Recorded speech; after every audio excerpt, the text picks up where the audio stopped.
Pemirsa, Anda kembali menyaksikan NTV Today bersama saya Rian Antono.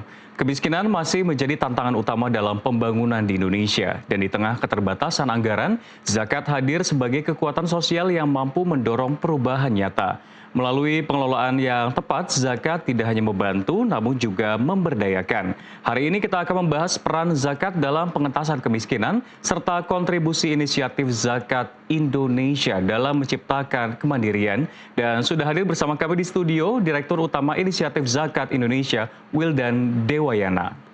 Terima kasih sudah bergabung bersama kami di NTV Today. Nah, berbicara mengenai angka kemiskinan ini kan memang terus ditaskan oleh pemerintah dari tahun ke tahun.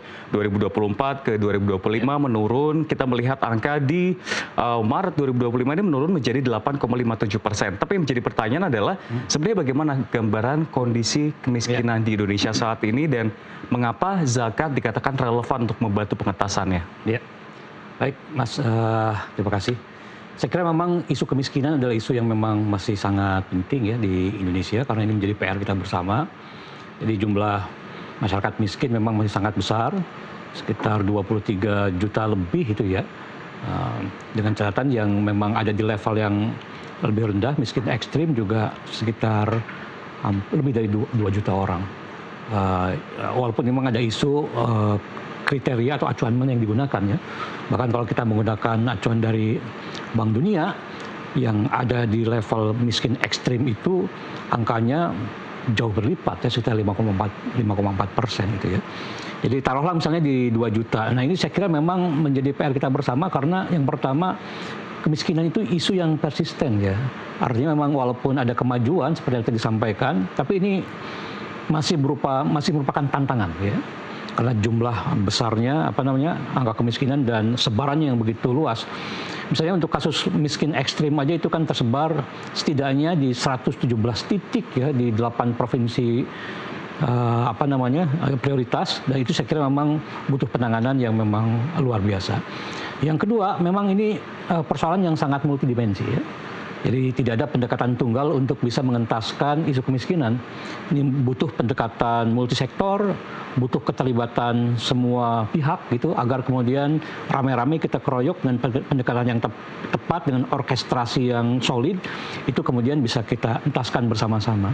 Yang ketiga, saya kira memang persoalan kemiskinan ini juga bukan hanya aspek material, tapi juga kita harus melihat ini juga ada aspek-aspek kultural, aspek mental gitu ya, yang kemudian membutuhkan penanganan yang juga bukan hanya dari sisi fisik atau material gitu ya. Jadi dengan kompleksnya permasalahan itu, saya kira ini menjadi tantangan yang harus kita jawab bersama. Apalagi kemudian pemerintah kan menargetkan tadinya tahun 2026 ini angka kemiskinan ekstrim bisa dinolkan ya. Tapi saya kira memang ini memang sesuatu yang memang selalu ambisius, betul ya. Mungkin oleh karena Pak Prabowo kan kemudian dengan kebijakan yang baru menggeser itu menjadi tahun 2029.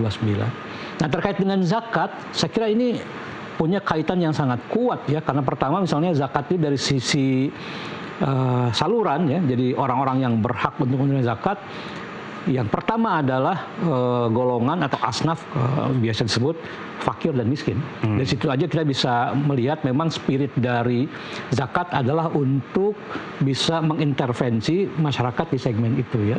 Tinggal tantangannya adalah sejauh mana kita bisa memobilisasi resources potensi dana yang sangat besar ini dan bagaimana kita melakukan proses intervensi dengan mengkolaborasikan semua aktor-aktor yang kemudian punya kaitan erat terkait dengan isu itu. Jadi tadi Anda mengatakan Pak Wildan ada kelompok-kelompok yang bisa difokuskan di sini untuk intervensi zakat, fakir dan miskin. Nah, jika kita melihat peran dari zakat sendiri, sebetulnya apa sih peran strategis zakat kalau kita lihat dalam mendukung upaya pengentasan kemiskinan di luar bantuan pemerintah? Mungkin bisa lebih rinci, Pak. Jadi yang pertama kan spirit dari zakat itu redistribusi aset kekayaan, agar kemudian kekayaan itu tidak berputar di segelintir orang. Makanya untuk orang-orang kaya ada kewajiban yang permanen. Sepanjang kekayaannya itu melebihi jumlah tertentu, dia akan terus dikenai kewajiban zakat 2,5%, 2,5%. Itu berarti bahwa memang jangan sampai harta itu dipegang atau didiamkan gitu ya, beredar di golongan tertentu. Yang kedua, sebetulnya zakat itu punya spirit untuk juga mengurangi ketika dikelola, mengurangi beban pengeluaran masyarakat gitu ya. Jadi sebetulnya kalau misalnya ketika zakat itu dialirkan kepada golongan yang berhak, fakir dan miskin, tanpa diapa-apakan juga kemudian si fakir miskin ini kan akan mempunyai purchasing power yang lebih tinggi. Dia punya uang sekarang. Dan ada zakat. Dengan itu memang itu akan mengurangi beban pengeluaran mereka gitu ya. Sekaligus ini menjadi insentif ekonomi karena kemudian mereka bisa belanja kebutuhan yang kemudian mereka butuhkan. Sebetulnya kalau ini dilakukan secara masif, ini kan permintaan barang dan jasa akan lebih tinggi. Dan itu kemudian juga akan berefek pada penyediaan barang jasa yang kemudian diproduksi oleh sentra-sentra ekonomi, industri dan sebagainya. Jadi sebetulnya dari situ aja kita bisa melihat kaitan-kaitan itu. Jadi roda ekonomi akan berputar. Kita belum berbicara terkait dengan intervensi pemberdayaannya. Apalagi kemudian yang ketiga, sebetulnya zakat juga punya misi, punya visi adalah memberdayakan. Memberdayakan dalam artian mengubah, mentransformasikan yang asalnya menerima zakat suatu saat kemudian menjadi bisa bayar zakat gitu ya. Nah ini saya kira butuh penanganan yang cukup serius, termasuk juga saya kira dengan zakat kita juga bisa mengurangi kantong-kantong kemiskinan melalui intervensi perbaikan sarana prasarana, sekolah, layanan kesehatan, tadi pendidikannya, bukan kemudian daya beli saja. Betul, kemudian memperbaiki misalnya meningkatkan sanitasi, kesehatan gitu ya. Itu kan saya kira kalau kemudian kita bisa intervensi di kantong-kantong kemiskinan di mana infrastruktur yang sangat minim, itu jadi luar biasa. Ya, saya kira memang dari perspektif ini kita bisa memahami bahwa betapa luar biasanya zakat kalau kemudian bisa kita mobilisir, bisa kita kelola dengan baik. Jadi sebetulnya nggak perlu jauh-jauh membahas soal stimulus dari pemerintah. Misalnya Pak Purba menyatakan stimulus 17.845, namun di agama Islam sendiri sebetulnya sudah diajarkan soal zakat itu sendiri untuk membantu pertumbuhan ekonomi negara. Jadi saya kira memang mungkin kita harus mendudukan zakat bukan menggantikan peran negara ya, tapi memang menguatkan kolaborasi ya. Karena memang begini Mas, saya lihat ya. Pertama, kita berada di negara yang memang alhamdulillah negara paling dermawan sedunia itu ya. Itu dinobatkan oleh, diakui oleh dunia bahwa bangsa Indonesia adalah bangsa yang paling dermawan. Satu. Yang kedua, potensi zakat memang luar biasa besar. Hitungan minimal aja bahwa potensi zakat itu per tahun tidak kurang dari 327 triliun per tahun. Kita berada di negara yang paling dermawan dan uangnya ada di dalam. Gitu ya. Jadi tantangannya adalah bagaimana menggerakkan ini.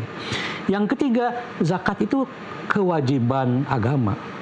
Jadi dikelola atau tidak, gitu ya, dimanage atau tidak, masyarakat akan punya caranya sendiri untuk menyalurkan itu ya. Nah, jadi kan tantangan bagi kita memang ada kewajiban dari agama yang memang mandatory harus kemudian ditunaikan. Kemudian potensinya besar dan kita berada di negara yang sangat dermawan, tentu ini menjadi tantangan bagi kita. Seandainya ini dikelola dengan sangat baik gitu ya, tentu impact-nya akan sangat besar. Dan yang keempat, dalam banyak riset memang dibuktikan bahwa zakat itu sangat bisa inline dengan agenda-agenda pembangunan nasional, terutama untuk perlindungan sosial, peningkatan kesejahteraan dan pengentasan kemiskinan. Jadi hal-hal yang saya sampaikan tadi itu menjadi tantangan bagi kita agar kemudian ini potensi luar biasa kalau bisa kita kelola dengan sebaik-baiknya gitu ya. Jadi memang sudah ada kolaborasi yang dapat dikatakan antara zakat dengan stimulus dari pemerintah atau bantuan dari negara sendiri dan saling mengisi beberapa kelompok yang memang tidak tersentuh oleh negara ini juga disentuh oleh zakat. Tidak mengganti tapi saling bahu-membahu seperti itu. Nah, jadi pertanyaan saya sebenarnya jika kita berbicara mengenai zakat, ini kan kalau saya ulik-ulik nih ya Pak Wildan, ada zakat konsumtif dan juga zakat produktif. Mungkin bisa dijelaskan kepada pemirsa perbedaan seperti apa dan mana sebetulnya yang lebih berdampak? Ya. Sebetulnya memang dua-duanya memang ini menjadi misi yang kemudian dibawa oleh zakat. Ya. Kalau yang konsumtif itu memang skema penyaluran yang memang langsung untuk memenuhi kebutuhan dasar. Gitu ya. Sifatnya jangka pendek. Kalau dalam bahasa yang keren memang itu stimulus ekonomi untuk menekan beban pengeluaran. Sehingga kemudian bisa meningkatkan daya beli masyarakat lah gitu. Ini memang juga penting ya. Misalnya seorang anak tidak bisa sekolah karena SPP-nya tertunggak, atau orang terlilit hutang, atau misalnya masyarakat kemudian yang tidak punya uang untuk beli beras. Inilah skema bantuan langsung yang tadi disebutkan dengan konsumtif gitu ya. Nah, kemudian yang kedua yang sifatnya produktif. Nah, ini yang kemudian pendekatan yang memang berupaya untuk menyelesaikan permasalahan dari akarnya. Jadi kita ingin kemudian memberdayakan masyarakat melalui skema income generation gitu ya, income generating gitu ya. Jadi kita intervensi, kita lakukan assessment, kita lihat peta permasalahannya seperti apa yang kemudian kelompok masyarakat sasaran itu kemudian tidak berdaya secara ekonomi, ya. Kemudian kita lakukan pendampingan, kemudian kita intervensi dengan modal atau alat produksi gitu ya. Nah setelah itu kemudian kita gulirkan modal, dengan itu mudah-mudahan kemudian di aspek di zakat produktif juga termasuk adalah terkait peningkatan kapasitas SDM, termasuk juga program-program di bidang pendidikan gitu ya, karena kita menyadari betul ketika kualitas sumber daya manusia semakin meningkat itu akan memberikan opportunity yang lebih besar bagi segmen yang kita bantu ini untuk kemudian mendapatkan penghidupan yang lebih baik di masa yang akan datang. Makanya skema seperti program beasiswa gitu ya, intervensi di sarana prasarana pendidikan itu menjadi sangat penting dan bagian dari penyaluran di skema zakat produktif. Nah, terkait dengan secara detail inisiatif zakat Indonesia, ini bisa digambarkan nggak secara porsinya itu lebih banyak mana produktif atau konsumtif? Karena kan masyarakat pasti melulu berpikir bahwa bantuan yang sesungguhnya adalah yang ada di hilir. Tapi kan saat ini pun ternyata mereka masih lebih membutuhkan sebetulnya yang di hulu atau yang dari akar yang tadi Anda sampaikan. Betul. Saya kira memang antara keinginan kita dengan kenyataan di lapangan ini kemudian menjadi tantangannya ya. Bahwa masyarakat Indonesia itu masih banyak yang sangat yang miskin, itu tentu menjadi concern kita. Bahwa kemudian tidak melulu intervensi itu melalui skema konsumtif, ya. Karena memang dengan skema produktif lah yang kemudian akan mengentaskan permasalahan yang ada di tengah-tengah lapangan. Nah di IZI sendiri tentu saja ketika kita akan mendevelop gitu ya program yang akan kemudian kita rilis kepada masyarakat, kita selalu mengkonsultasikan itu setelah kajian akademik kita buat, mengkonsultasikan kepada Dewan Pengawas Syariah.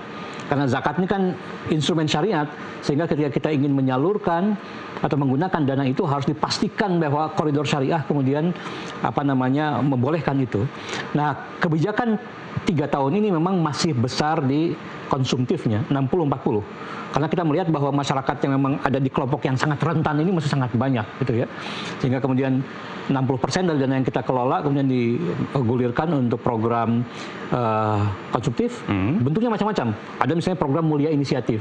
Jadi masyarakat kita persilahkan datang ke kantor, atau kita juga punya tim yang proaktif ke lapangan setiap hari untuk memetakan, untuk mengetahui, mengakses kemudian apakah ada masyarakat yang kemudian masih belum bisa makan, yang kemudian belum bisa bayar sekolah anaknya, yang terlilit hutang, atau kemudian yang tidak bisa bayar rumah sakit. Itu ada tim yang kemudian mengelola itu, dan kami juga mempersilahkan masyarakat untuk datang, dan kami layani dengan sebaik-baiknya. Mas, kalau misalnya nanti ada kesempatan singgah di kantor kami, kita bisa lihat itu ada counter khusus, ada kayak di perbankan itu ya, di mana memang di situ kami muliakan para mustahik itu yang mungkin di luar sana seringkali termarginalisasi gitu ya, kurang dihargai. Disitulah kemudian kita layani mereka dengan sebaik-baiknya. Makanya kemudian programnya disebut dengan mulia inisiatif. Kita punya program misalnya klinik cuci darah. Tentu itu bukan program produktif gitu ya, tapi data menunjukkan bahwa angka penderita gagal ginjal semakin tinggi di Indonesia gitu ya, dengan biaya perawatan yang sangat juga tinggi gitu. Apakah kemudian kita membiarkan itu dengan alasan kita ingin memprioritaskan yang produktif? Tentu saja tidak gitu ya. Maka kemudian IZI hadir dengan membuka layanan klinik cuci darah. Bangunannya 3 lantai Mas, dan itu totally free gitu ya. Masyarakat miskin, masyarakat yang tidak mampu gitu ya, silahkan menggunakan fasilitas itu dan tidak ada dikutip biaya satu. Kita punya program rumah singgah pasien. Masyarakat mungkin di cover oleh BPJS atau insurans yang lain ketika misalnya dari pelosok Papua, Kalimantan untuk kemudian ingin berobat di RSCM atau di rumah sakit di kota-kota besar. Tapi bagaimana kemudian mereka bisa berangkat ke kota besar itu? Nginepnya seperti apa? Di mana mereka tinggal? Karena yang di cover itu hanya makannya kayak gimana? saja. Betul.